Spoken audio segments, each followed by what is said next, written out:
कहा था कि दुनिया will come on the brink, लेकिन वो बाद में आपस में निक्सन उनके साथ बात करके दोनों प्रेसिडेंट ने उसको सॉल्व कर लिया।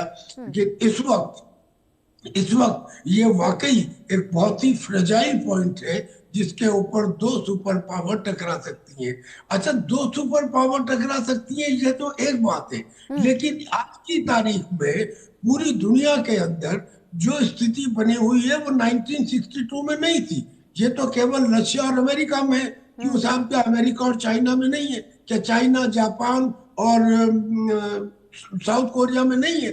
क्या ये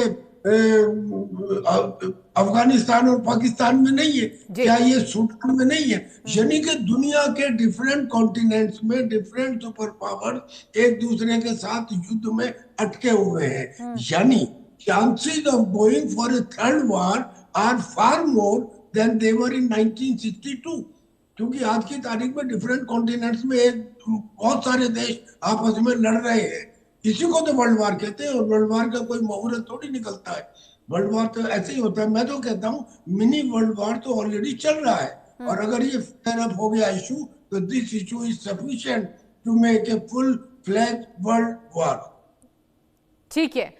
और हमारे साथ विदेश मामलों के जानकार संजीव श्रीवास्तव जी भी जुड़ चुके हैं। सर, सबसे पहले बहुत स्वागत है आपका इस लाइव डिबेट में।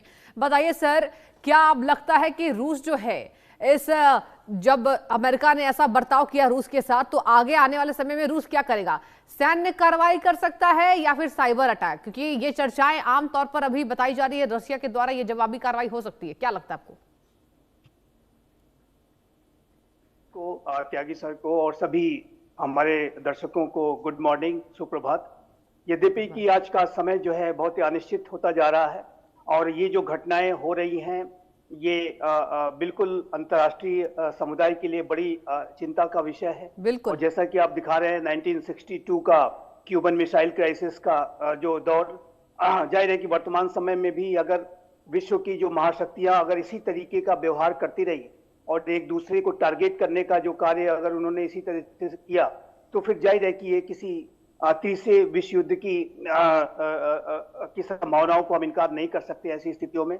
लेकिन मेरा ऐसा मानना है कि जो 1945 में जब दूसरा विश्व युद्ध समाप्त हुआ था और अभी जब हम 2025 में रह रहे हैं, तो दोनों में अंतर यह है कि उस समय सिर्फ यूनाइटेड स्टेट्स ऑफ अमेरिका के पास ही न्यूक्लियर वेपन्स थे, और लेकिन आज सभी महाशक्तियों के पास न सिर्फ वो वेपन्स मौजूद है, बल्कि उसके डिलीवरी का सिस्टम, स्ट्राइड का जो सिस्टम है वो मौजूद है। जी। और दुनिया को मल्टीपल टाइम्स तबाह बर्बाद करने के लिए परमाणु हथियारों का जखीरा बड़ी मात्रा में मौजूद है। तो ऐसे में जो ये शक्तियां हैं वो जरूर एक दूसरे के खिलाफ कोई ऐसा बड़ा कदम उठाने से पहले 1000 बार सोचेंगी, और मेरा ऐसा मानना है कि ऐसे कोई कदम वो नहीं उठाएंगी कि जिसमें उनका भी विनाश सुनिश्चित हो। तो ये अवश्य मैं कहना चाहता हूं। लेकिन ये जो ऑयल का जो टैंकर, जो रशियन फ्लैग्ड ऑयल जी। टैंकर था, उसको जिस तरीके से अमेरिका ने सीज किया है, वो यूनाइटेड स्टेट्स ऑफ अमेरिका की जो 19वीं सदी के समय की जो इंपेरियलिस्टिक जो एक माइंडसेट जो कभी रहा करता था, वो उस तरीके की माइंडसेट पे काम कर रहे हैं। ये 21वीं सदी का तो की सोच तो दिखाई नहीं देती कि इस तरीके के राष्ट्र के राष्ट्रपति को ही उठा ले जाना, बिल्कुल। उनके पूरे ऑयल के संसाधनों पर कब्जा कर लेना, और कोई उससे व्यापार भी ना कर पाए। अगर कोई व्यापार कर रहा है तो उसके ऑयल के टैंकर को भी सीज कर लेना, चाहे वो दुनिया की कोई भी शक्ति क्यों ना हो।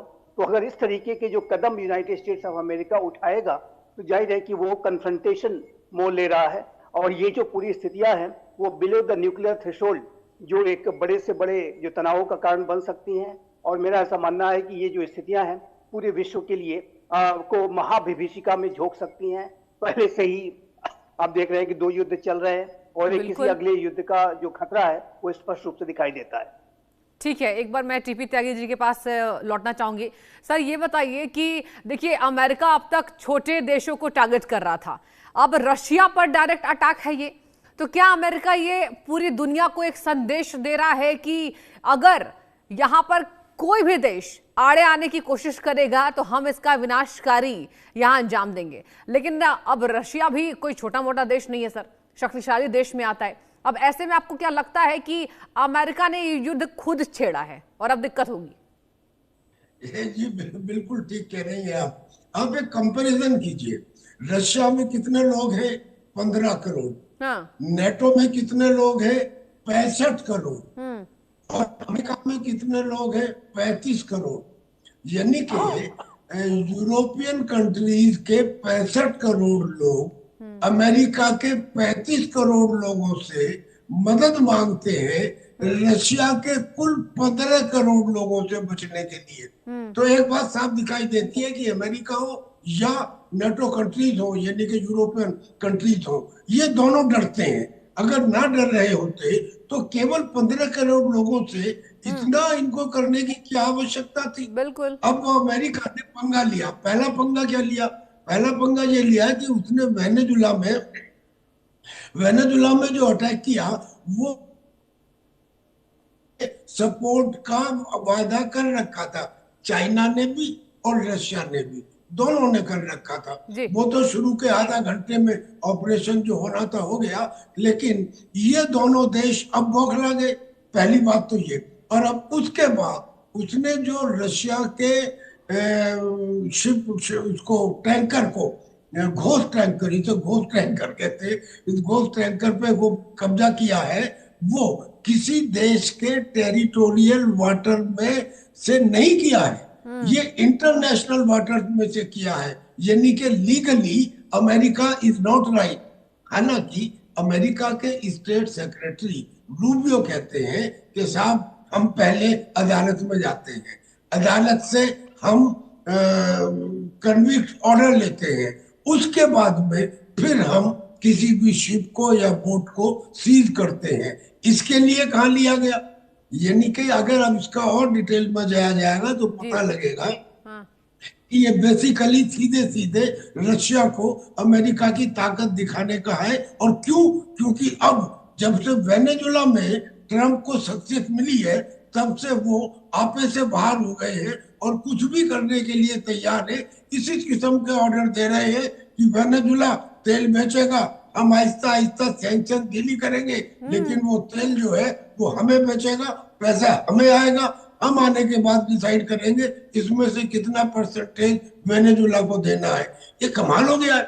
यानी कि पूरी दुनिया के अंदर एक कंट्री ऐसी हो गई सुपर पावर जिसके जो जी में आए जहां जी में आए कह दे। हिंदुस्तान के साथ भी इनका बर्ताव ठीक नहीं है। तो ऐसी स्थिति में एक रास्ता है बस बचा हुआ, और वो रास्ता ये है कि अब हिंदुस्तान लीड ले और हिंदुस्तान के साथ जनरल असेंबली की सारी जितनी कंट्रीज है वो यकीनन साथ देंगी। और इशू ये रहे कि देखिए साहब, एक ये जब 1945 में यूनाइटेड नेशन का चार्टर लिखा गया था तो उसमें क्लॉज नंबर 109 में ये लिख दिया गया था कि सिंपल मेजोरिटी से, यानी कि विद और विदाउट परमानेंट वीटो पावर्स, इसकी समीक्षा की जा सकती है अगर 2/3 जनरल असेंबली की कंट्री